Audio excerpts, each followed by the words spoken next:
ध्यान रखने वाला है। इसलिए आम सभाओं में बेरोजगारी के आंकड़े और संसद में बेरोजगारी के आंकड़े दोनों का प्रभाव अलग है। इसलिए समय और अभ्यास प्रतिनिधि सभाओं में तो उससे ज्यादा आवश्यक बनता है। श्रोता अलग होते हैं। संसद में कोई श्रोता नहीं होता जो बैठा होता है। आपके पार्टी के लोग आपको नहीं सुनते तो सामने वाले क्या सुनेंगे? अच्छा, यहां पर सब लोग अपना अपना मत बनाकर आते हैं, इसमें किसी का मत परिवर्तन नहीं है। हां, जबकि आदर्श जनतंत्र में यह माना जाता है, डेमोक्रेसी का वर्णन किसी ने कहा गवर्नमेंट बाय डिस्कशन, चर्चा से सरकार होती है। लेकिन जो जो लोग हम में से इसको देखते हैं, अनुभव करते हैं जिस स्तर पर, उन सबको पता है कि सत्ता और विपक्ष के बोलने का एक दूसरे पर कुछ असर नहीं होता, क्योंकि वहां हर आदमी अपने विचार पक्के पार्टी लाइन को लेके आता है। और इसलिए कितना भी बढ़िया आप बोले, सामने वाला लॉबी में आने के बाद आपको कहेगा कि भाषण बहुत अच्छा होगा, लेकिन अंदर कभी नहीं कहेगा कि आपका भाषण अच्छा होगा। दूसरी बात, यह जनसभा नहीं है जो कोई ताली वाली बजाने वाला है। तीसरी बात, संसद या प्रतिनिधि सभा ऐसे स्थान है जहां आप दुश्मन के सामने भाषण करते हो। जनसभा में तो वही आता है जो हमको सुनना चाहता है, इसलिए थोड़ा बहुत तो वो अपना ही होता है। बाकी अगर आपने बिल्कुल सड़क पे सभा लगाई हो तो दो चार वाले जाते आते कुछ लोग रुक जाते होंगे, उनकी अपनी अलग जगह है। लेकिन इसलिए कभी कभी तो मुझे लगता है कि सभाओं का चुनाव में कितना महत्व है, इस पर मुझे बरसों से संदेह है। जब एक बार मैंने अटल जी को कहा कि मुझे संदेह है बरसों से, उन्होंने कहा मुझे जन्म से संदेह है कि सभाओं से। अब मुझे याद है कि एक बार किसी ने कहा कि प्रमोद जी आप मेरे यहां सभा ले लीजिए। आपकी एक सभा हो गई, अभी भी बिहार के कुछ लोग बोलते सर आपकी सभा हो गई और मैं जीत गया। अब कोई अपने बारे में अच्छा बोले तो अपन ना तो बोल नहीं सकते थे, तो हम कहते हाँ बेटा मेरे भाषण से तू जीत गया, और मन में बोलते हैं हमारे भाषण से हम खुद नहीं जीते तो इसको क्या जिताया भगवान जाने। हमको समझ नहीं आ रहा है, लेकिन बेचारा प्यार से कह रहा है कि हमको जिताया है तो बहुत अच्छी बात है, भाई क्यों ना कहें। वो अपनी अलग जगह है। मुझे एक बार अटल जी ने, जगदीश प्रसाद माथुर जी ने सुनाया था कि 57 कोई 62 के समय में अटल जी किसी गांव में उत्तर प्रदेश के जिला स्थान पर गए, भाई लाखों की सभा, बहुत बढ़िया भाषण किया। भाषण इतना अटल जी का प्रभावी हुआ कि जगदीश प्रसाद माथुर जी ने पड़ोस में बैठे थे, उन्होंने कहा अटल जी अभी अगर वोट हो जाए ना तो हम चुनाव जीत जाएंगे। तो अटल जी ने उठते उठते कहा वोट अभी करवाइए, काउंटिंग अपन गाँव के बाहर जाने के बाद करवाना, लेकिन इसका पता कुछ है नहीं। और इसलिए जो जनसभा होती है उसमें अधिकांश लोग ऐसे होते हैं जो आपके समर्थन के होते हैं। लेकिन जब आप संसद में बोलते हो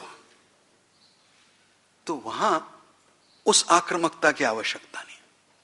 और अच्छी बात तो यह होगी कि शुरू में सौम्यता से बोलिए, जिससे ज्यादा तू मैं ना हुई, और अच्छे जो पॉजिटिव मुद्दे हो शुरू में डालिए, और जब आखिरी समय 5-7 मिनट का हुए तब आपको जो कंट्रोवर्शियल चाहिए बोले, ताकि तू मैं हो भी गई तो सदन एडजन हो जाएगा, तो अपना तो भाषण हो गया, बाद में जो होगा सदन का होगा, उसको अपने से क्या लेना देना है।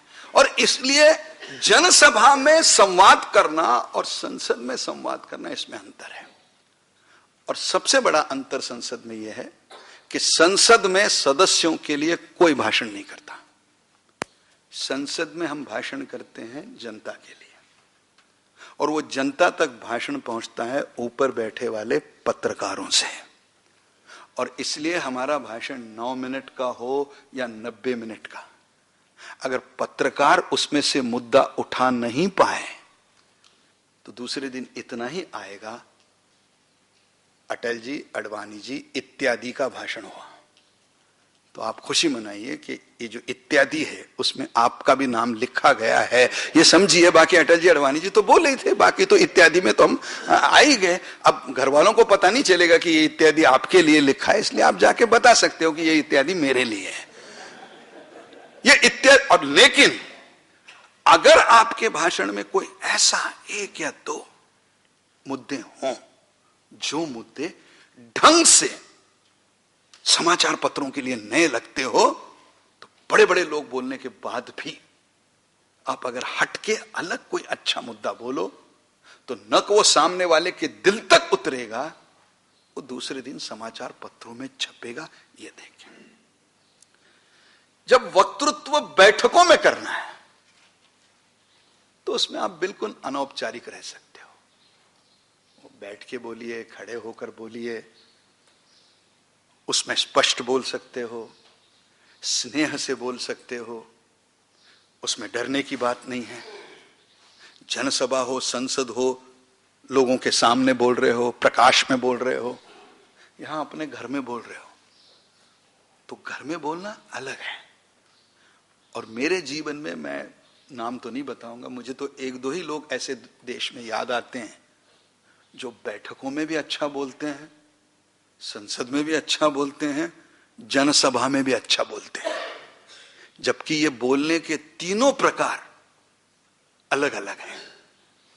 और अगर तीनों प्रकार में भगवान ने आपको महारत दे दी तो फिर वो जो 3-4 है संख्या, वो 5 हो जाएगी, आपका भी नाम उसमें जुड़ जाएगा। ये आपके हाथ है। एक संवाद कला का माध्यम छोटे से मुद्दे में रखना चाहूं जो व्यक्तिगत भी होता है।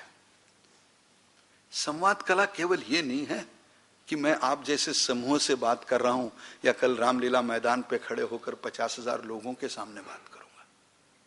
जब आप मुझे मिलते हैं या मैं आपको मिलता हूं, तब भी हम दोनों के बीच में संवाद होता है। सभा जनसभा हो या व्यक्ति से व्यक्ति का संवाद हो, संवाद ओठों से नहीं होता। दुनिया में संवाद आंखों से होता है।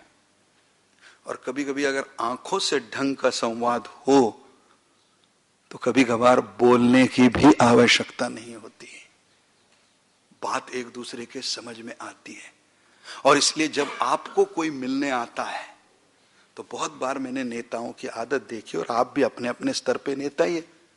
जैसे रामनाथ कोविंद जी हमको मिलने आए, मोबाइल आ गया तो बेचारा चुप, नहीं बोलो आप, मेरा ध्यान है आपकी तरफ, बोलो बोलो क्या बोलना है बोलो, क्योंकि हमको लगता है रामनाथ जी के बाद थावरचंद जी आने वाले हैं तो टाइम है अपने पास।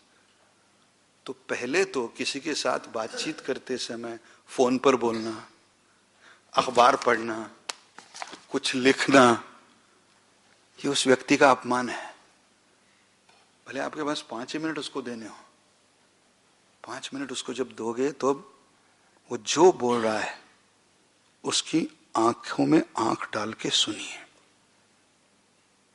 उसके बाद आपने उसका काम किया या नहीं किया ये उसके लिए महत्वपूर्ण नहीं रहता है। उसको लगता है प्रमोद जी ने हमारी बात सुन ली। बहुत बार व्यक्तिगत संवाद में हम ये भूल जाते हैं, इधर देखते हैं उधर देखते हैं, खिड़की की तरफ बोलो बोलो बोलो बोलो। ये संवाद का माध्यम नहीं है। और इसलिए अगर संवाद का माध्यम सीखना है तो उसको हमको व्यक्तिगत रूप से शुरू करना पड़ेगा कि पहले। और नजर मिलाना ये सभाओं तक आवश्यक है। आंख बंद करके सिर्फ दूरदर्शन, आकाशवाणी वहीं बोला जाता है कि जहां पब्लिक नहीं दिखाई देती, बाकी सब जगह। इसके साथ इन सारी संवाद कलाओं में एक बात और ध्यान रखनी चाहिए। आपका भाषण बना बनाया तैयार करके भी आप अगर कर रहे हो तब भी सामने वालों पे नजर रखनी चाहिए। उनको पसंद आ रहा है, नहीं आ रहा है, क्या आ रहा है, क्या नहीं आ रहा है, कहीं थक तो नहीं गए, कहीं बोर तो नहीं हो गए। इसके आवश्यकता के अनुसार हमारा संवाद बदलना चाहिए। और अगर नहीं, हम तो बस घर से तैयार करके आए हैं। और इसलिए बहुत बार भाषण पढ़ना ये कभी लोगों को आनंद नहीं देता, क्योंकि उसमें आंख से आंख मिलती नहीं, क्योंकि बहुत सारा ध्यान अपना कागज की ओर होता है। और इसलिए इन संवाद की कलाओं का सीखें। एक संवाद होता है पत्रकार वार्ताओं में। किसी भी राजनेता के जीवन में जैसी जनसभा होती है वैसी पत्रकार वार्ता होती है। गांव छोटा हो या बड़ा, जब हम जाते हैं तो पत्रकार वार्ता में बात करते हैं। अब इसमें संवाद कैसा करें? अब हर प्रांत की शैली होती है। पहली तो पत्रकार वार्ता में हम ध्यान रखें कि लंबा और उबाऊ भाषण पत्रकार वार्ता में ना करें। बहुत बार मैंने बड़े बड़े नेताओं को देखा है, खासकर मैं मुंबई में उनके पास में बैठता हूं, वो जो शुरू करते हैं 20 मिनट तक रुकते ही नहीं है। ये पत्रकार हैं, ना पब्लिक है ना कार्यकर्ता। इनको ना आपसे कोई लेना है ना देना। ये ढूंढने आए हैं खबर, इनको चाहिए खबर, तो इनको नहीं चाहिए भाषण।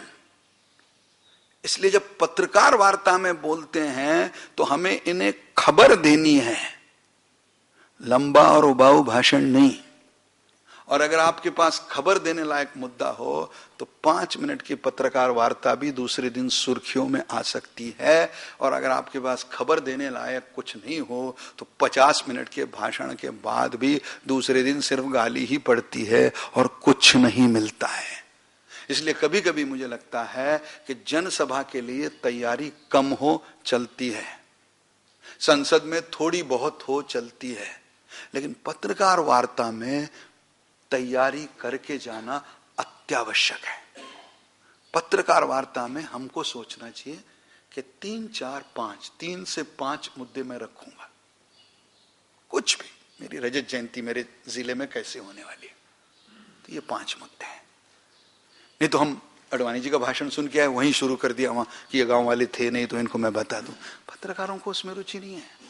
पत्रकारों को अगर उसमें रुचि नहीं है तो 3, 4 या 5 मुद्दे पकड़िए, उस मुद्दे पे 1-1 मिनट बोलिए।